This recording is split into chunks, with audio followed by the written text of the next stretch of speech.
তাণ্ডব সিনেমার লিচু বাগান গান ভাইরাল হওয়ার পরই লিচু নিয়ে মুখ খুললেন সাবিলা নূর। তিনি বলেন, স্বীকার করি, লিচু আমার সবচেয়ে প্রিয় ফল নয়।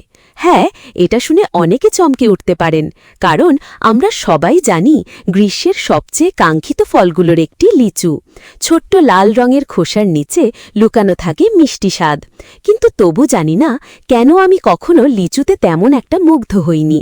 তবে এই লিচুই আমার জীবনের একটা স্মরণীয় ফল হয়ে থাকবে। কেন কেন তা তো নিশ্চয়ই আপনারা এতক্ষণে বুঝে গেছেন। আমার জীবনের প্রথম বাণিজ্যিক সিনেমার প্রথম পারফর্ম করা গানের নামই লিচুর বাগানে। মঙ্গল মিয়া, আলিয়া বেগম, প্রীতম হাসান, জেফার রহমান কি দুর্দান্ত গেয়েছেন সবাই। সেই সঙ্গে প্রথমবারের মতো দর্শক পর্দায় মেগাস্টার শাকিব খান ও আমার রসায়ন দেখেছেন। Shakib Khan, megastar, icon, simply the best in the industry for 26 years.